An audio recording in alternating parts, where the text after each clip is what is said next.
करवा चौथ भी नज़दीक आ रहा है, उसकी तैयारियां भी करनी है क्योंकि जो साड़ियां हैं वो तब से अलमारी में ही मैंने टांगी हुई हैं, कभी धूप नहीं दिखाया उनको बाहर। तो ये कुछ साड़ियां हैं, इनमें से ही मैं कोई एक साड़ी पहनूंगी करवा चौथ में। तो ये मैंने अपनी एनिवर्सरी में पहनी थी। ये मेरी साड़ी है हल्दी की, ये मेरे ससुराल वालों की तरफ से आया था। तो ये साड़ी मैंने ना ऑनलाइन मंगाई थी, ये मैंने अभी तक पहनी नहीं है। साड़ी नहीं है, ये धोती है।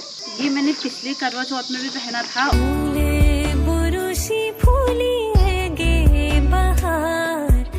तो सुबह सुबह सुमन आई हुई है अपनी ताई जी के पास कि मेरे बाल बांध दो, क्योंकि ये अब बड़ी स्कूल में चले गए हैं तो वहाँ पे इनकी झूले चुटिया चलती है, तो इसलिए इनको रिबन लेके जाना पड़ता है और इस तरीके से बांध के जाना पड़ता है, वरना गुरुजी लोग खड़ा कर देते होंगे ना।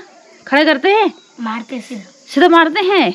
अच्छा, हमारे यहाँ पता क्या होता था, जब हम स्कूल में होते थे तो हमें पीछे खड़ा होना पड़ता था। सब लोग प्रार्थना कर रहे हैं, बैठे हैं, हम पीछे खड़े होते थे। मार तो खाते थे पर पीछे फिर उठक बैठक, मतलब कि आपको मतलब कि जैसे लोग अंदर क्लास में बैठ गए, आपको बाहर ही रहना पड़ता था, ऐसी पनिशमेंट मिलती थी। ये देखिए लमकन जी ठीक है ना, पुराना तो नहीं ना। और परी देखो, परी का पता नहीं क्या खेल चल रहा है परी क्या चुई ये परी, तू ना कर, ना छेड़। हाँ पकड़ इसको बस। हमने चुटिया बनाया कि बाल लंबा भी रन, अगर तुम खोल नहीं तो होता खोल देना मुंडे में यूं खोल जानी हूँ बिल्कुल काले बन जान।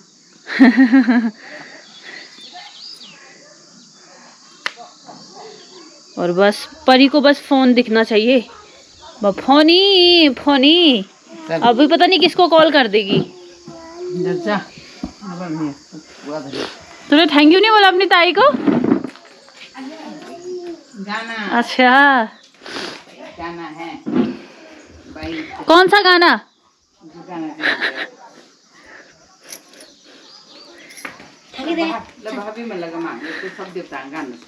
सबसे पहले आप सभी को मेरा प्यार भरा नमस्कार। मैं प्रियंका विष्टा आप सब लोगों का स्वागत करती हूँ मेरे एक नए ब्लॉग में, चमोली जनपद के एक खूबसूरत गांव तेवा खैक से। बाकी आज ब्लॉग की शुरुआत सुबह सुबह से हो रही है, लेकिन आज मौसम अच्छा बिल्कुल भी नहीं है।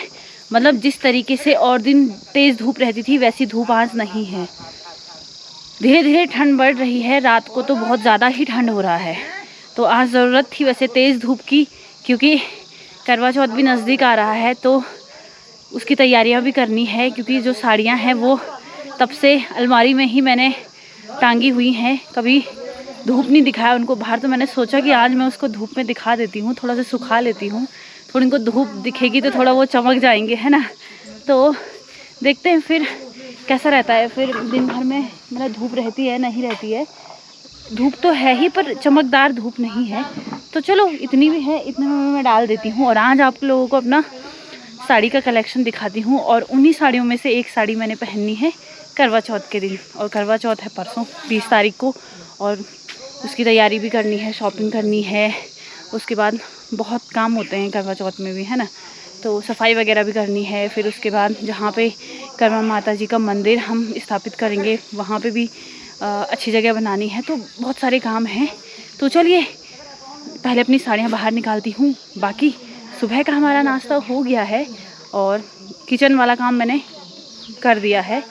अब बारी है अपने रूम की सफाई करना और अपनी साड़ियाँ धूप में सुखाना। तो जैसा कि मैंने आप लोगों को बताया कि आज मौसम भी थोड़ा अजीब सा हो रखा है, तो पर थोड़ी बहुत धूप है ही। बाकी यहाँ पे मैं साड़ी लेके आ गई हूँ अपनी। तो ये कुछ साड़ियाँ हैं जो मेरी शादी के टाइम की भी हैं और उसके बाद भी मैंने ली थी। तो इनमें से ही मैं कोई एक साड़ी पहनूंगी करवा चौथ में, ठीक है। तो मैं ये सोच रही हूँ कि सभी को सुखाने डाल देती हूँ, थोड़ी धूप में सुखानी ज़रूरी है। उसके बाद इसको बंद कर देंगे, है ना। इसके बाद ठंड लगेगी तो कब साड़ी पहनना है।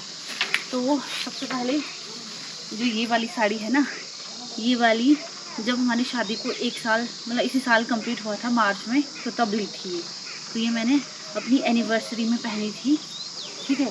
तो एक साड़ी ये है, ऐसी है। ये इसका पल्ला है, नहीं ये तो अंदर का है, पल्ला ये है ये, ठीक है। और ये ऐसी पर्पल की साड़ी, मतलब कि मेरे पास थी नहीं ये, तो इसलिए ये वाला कलर लिया था। तो जो ये साड़ी है ना, ये मेरी साड़ी है हल्दी की।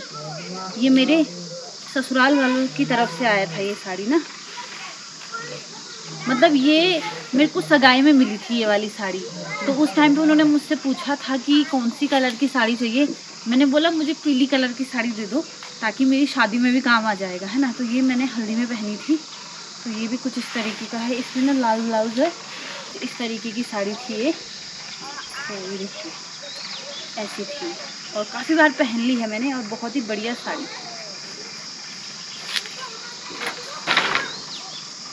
अब बारी है तीसरी साड़ी की। तो ये साड़ी मैंने ना ऑनलाइन मंगाई थी पिछले साल जब मैं देहरादून गई थी।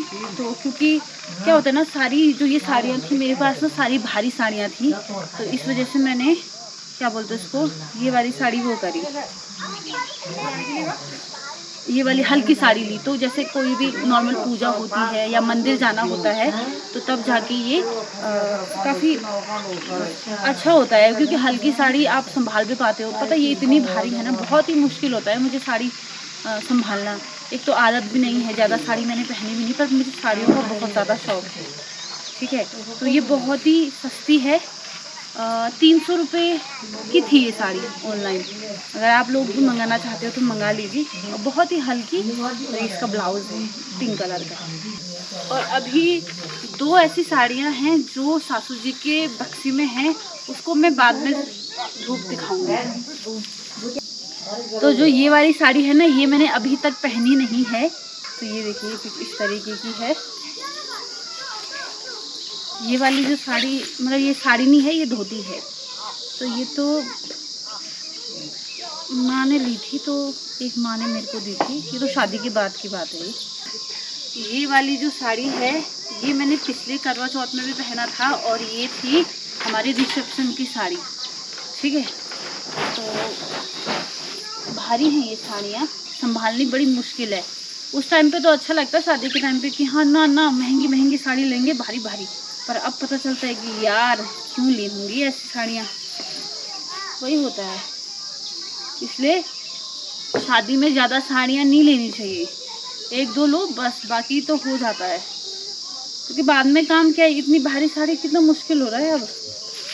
पर फिर भी पहना मैंने, ये पहना भी कब, एक रिसेप्शन के दिन, उसके बाद करवा चौथ के दिन, 2 बारी पहना है बस ये। और ये वाली जो साड़ी है ना, ये हरी साड़ी, ये मैंने अपनी मेहंदी में पहनी थी। फिर रात को पहना था ये, और ये भी बहुत ही प्लेन है, और मैंने पहना है इसको 1-2 बारी पहना है। और ये हल्की है और अच्छी है। तो अभी भी मैं सोच रही हूँ कि कोई हल्की ही साड़ी पहनूं, है ना। ये देखिए ये बिल्कुल प्लेन है और अच्छी है। और एक ये वाली साड़ी है, ये भी मैंने 1-2 बार पहनी हुई है। ये पता कब, जब मेरी शादी हुई थी, उसके बाद जब दुर्गुन आया ना इधर, वापस अपने ससुराल को आई जब मैं, तो तब पहनी थी मैंने ये वाली साड़ी। और ये भी बहुत सुंदर है, ये देखिए। और अभी मैं बता रही हूँ ना, 2 ऐसी साड़ी हैं जो सासू जी के पास हैं।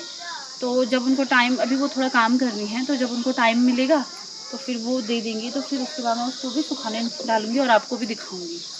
बोलते हैं कि करवा चौथ में एक लाल, गुलाबी और हरा, ये 3 जो रंग होता है वो कलर की साड़ी शुभ माना जाता है। तो इन्हीं में से कोई 3 ऐसी, मैं इन तीनों कलर में से कोई एक साड़ी पहनूंगी। और जो ये वाली साड़ी है ना, ये मेरी बहुत पुरानी साड़ी है, और अभी भी इतनी बढ़िया रह रखी है ना, इतनी प्लेन और इतनी बढ़िया ये साड़ी रह रखी है। मैरून कलर की है, बहुत ही सिंपल है और बहुत ही सुंदर है। तो ये साड़ी तो मैंने बहुत बार पहना है, और इनमें से बहुत ऐसी साड़ियाँ हैं जो मैंने ज़्यादा बार पहनी ही नहीं है, मतलब बहुत कम बार पहनी है। पर ये है कि इसलिए मैं आप लोगों को बोलती हूँ कि हल्की साड़ियाँ ही लो, भारी साड़ियाँ ज़्यादा मत लो। भारी साड़ी 1-2 लो बस। तो साड़ियाँ लगभग 10 से 11 साड़ियाँ थी, जो कि मैंने आज थोड़ी धूप में सुखाने के लिए रखी। बाकी ये है कि डालते टाइम तो बढ़िया हुआ कि चलो एक एक करके बताया आपको, लेकिन अब ना प्रॉब्लम अभी होएगी जब समेटने की बारी होएगी यहाँ से नीचे ले जाने में। उस टाइम तो वो अच्छे थे, बिल्कुल 4 थे, और अभी प्रॉपरली उसको लेके जाएंगे और फिर उसके बाद नीचे में ही उसको ऑफ फोल्ड करूँगी, यहीं से एक साथ लेके चलती हूँ मैं। तो ये देखिए बिल्कुल काफ़ी टाइम हो गया है इनको धूप में रखे हुए, कुछ मैंने गर्म कपड़े भी डाले हुए हैं सुखाने के लिए, कुछ किसी और दिन डालेंगे, पर अभी ये साड़ियाँ मैं वो कर देती हूँ, इकट्ठा कर देती हूँ। तो अभी मदद करने के लिए माही को बुलाया है मैंने। तो माही क्या करेगी, ये साड़ियाँ इसको ना वहाँ बाहर चारपाई में रखना है, ठीक है। जितना लेके जाया जाता है उतना लेके जा, 2 लेके जाया जाएगा तो 2 ही लेके जा, सारे लेके जाने की ज़रूरत नहीं है। लेके चली जाएगी सारा। सीढ़ी ढंग से देखना, हाँ अच्छे से सीढ़ी देख देख के। शाबाश। और बाहर चारपाई में रख दे बाहर, हाँ। तो सारे कपड़े यहाँ चारपाई में लेके आ गई हूँ मैं और माही, ठीक है। पर माही ने ज़्यादा हेल्प करी है, ठीक है। तो चलिए, और पता आपको ये पूरा बड़ा बैग था गर्म कपड़ों का, जिसको कि नहीं सुखाया आज, इसको किसी और दिन सुखाएंगे, ठीक है। तो ये यहीं पे रहेगा, कल सुखाएंगे या तो चलिए अब इनको फोल्ड करती हूँ अच्छे से, फिर उसको हैंगर में टांग के फिर तब जाके अलमारी में रखना है। खोल दे ये थोड़ा अंदर कर, ये सब मेरे साथ होते हैं। पर तो डंडा की खिमारो ला कुटी कुटी करो ला मार दे। हाँ बारी तो डंडा हटा दे बोला तू ही लो। किला क्या कंधा तो डंडा है काम की नहीं। ओ तो कूट तो चल कूट बेला तेसे लंबो तो डंड चो खन के कूटन तू लोग मारे ली। ये भाई उखणी छे ये भाई रेंदे तो हटो हाँ पे ले चल। तो खाना खाने के बाद थोड़ा सो गई थी मैं, और उसके बाद ना मतलब जैसे मैंने आपको बताया कि आजकल ना ठंड हो रही है तो थोड़ा गला दर्द रहता है सुबह के टाइम पे। पर ना अभी दिन में जैसे सोई तो फिर थोड़ा जुकाम जैसा हुआ भाई, अजीब सा। तो मौसम चेंज हो रहा है जिसकी वजह से सेहत पे भी असर पड़ रहा है। तो इसीलिए मतलब मैंने तो परसों से गर्म पानी स्टार्ट कर दिया है, वरना तो ऐसी हालत हो जाती कि क्या ही बता दूँ। बाकी ये है कि ये देखिए ये है गज्जू, और यहाँ पे गज्जू का शर्ट रखा हुआ है सासू जी ने, मतलब मुखी की माँ ने, वो शायद घास लेके आए होंगे वहाँ से ना, इसीलिए। तो आजकल बस गज्जू का काम चल रहा है। बाकी परसों करवा चौथ है तो काफ़ी महिलाएं गांव की आज करवा चौथ का सामान लेने गई थी। तो अभी कल का दिन भी है तो मेरा सामान कल आएगा, ठीक है। मतलब मेरी जो करवा चौथ की शॉपिंग होगी वो कल होगी, ठीक है। बाकी मौसम तो क्या ही बोलना, आज सुबह से ही मौसम ऐसा हो रखा था, तो इस महीने ऐसे ही रहता है मौसम, ठीक है। बाकी अभी हम थोड़ा से घूमने जा रहे हैं, तो अभी शिवा और माही है मेरे साथ, तो ये दोनों भी जा रहे हैं मेरे साथ। चलो, ये शिवा क्या करता है, ये कहीं भी जाता है बताता नहीं है कि मैं कहाँ जा रहा हूँ, इस नीचे वाले रास्ते से डालते हैं। आ जाए शिवा, आइए बैठ जोल। नीचे रास्ते से ये शिवा बिना बताए किसी के भी घर चला जाता है, कहीं भी चला जाता है। फिर इसको ना आवाज़ लगाते हैं, परेशान हो जाते हैं, पर ये फिर ओ भी नहीं बोलता। भाई ए शिवा तू लाती ए शिवा बोल, तो तू ओ गिला नहीं बोल, देखी धा लगन तो तू ओ गिला नहीं बोल। मैं तो इधर से बता के जाया करना कि मतलब कि मैं वहाँ जा रहा हूँ। मैं उधर से इधर तो परेशान हो जाते हैं सब ना। उधर तो हाँ उधर तो इधर तो उधर तो चली गई। वही तो बिस्लम के पास हम पहुँच चुके हैं। बाकी परसों तक यहाँ पे केवल 1-2 ही खेतों में हल लगा था, और आज देखो पूरे खेतों में हल लग चुका है। हम लोगों ने गेहूं बो दिए हैं। बाकी पार साइड गज्जू काटा है तो लोग गज्जू को बांध रहे हैं। उधर साइड तो शायद इस बार ही नहीं बोते हैं, वहाँ भी लोगों ने नयो रखा ही है। बाकी हम यहाँ पे पहुँच चुके हैं जहाँ पे कि ये चबूतरा नया बना है। पर यहाँ पे आप देख सकते हो कि अखरोट झाड़े हुए हैं, तो कुछ अखरोट के छिलके भी गिरे हुए हैं, और ये पराल तो इसी पेड़ पे लगाया हुआ था, तो ये अच्छी तरीके से सूख गया है। तो अब समय है घर जाने का, क्योंकि आजकल ना ठंड बढ़ गई है, तो ज़्यादा देर तक यहाँ भी नहीं रहा जाता है, क्योंकि पता ठंडी ठंडी हवा चल रही है, जिस वजह से ऑलरेडी थोड़ा हल्का फुल्का जुकाम है तो वो भी बढ़ जाएगा। और वैसे भी परसों करवा चौथ का व्रत है, तो मैं नहीं चाहती हूँ कि कल के दिन में तबीयत ख़राब रहे या परसों ख़राब रहे, है ना। तो इसीलिए अपना सेहत का ख्याल रख के मैं अभी चलती हूँ घर की तरफ। तो जैसा कि मैंने सुबह ही बताया कि सासू जी का व्रत है, तो खाना बनाने बैठ गई हूँ मैं। तो आज कद्दू की सब्ज़ी बना रही हूँ मैं, और अभी मैंने मसाले वगैरह कुछ नहीं डाले हैं, क्योंकि सबसे पहले ये कद्दू इस तरीके से मुझे ऐसे खींचना है, ठीक है। तो जैसे ये खींच जाएगा उसके बाद में इसमें मसाले वगैरह डाल दूँगी। नमक मैंने डाल दिया है, ताकि नमक क्यों, ताकि ये कद्दू को पिघला सके, ठीक है। तो चलिए इसको फटाफट से वो करते हैं। उसके बाद मैंने आटा भी गूंदने के लिए रखा हुआ है, मतलब हल्का फुल्का गूंदा है, इसको भी गूंदना है। तो फाइनली अब खाना भी हो चुका है। बाकी कद्दू की सब्ज़ी बड़ी टेस्टी हो रखी थी। तो चलिए इसी के साथ आज के ब्लॉग को यहीं पे एंड कर देते हैं। कल बहुत कुछ काम करना है, मेहंदी लगानी है, करवा चौथ की तैयारी करनी है, क्योंकि परसों करवा चौथ है। तो आप लोगों को पता ही है कि सबसे बड़ा काम है मेहंदी का। तो वो तो मैं कल दिन में ही लगा दूंगी, क्योंकि रात को बड़ी प्रॉब्लम होती है। आजकल ठंड भी स्टार्ट हो गई, तो ठंड लगने स्टार्ट हो जाती है, इसलिए।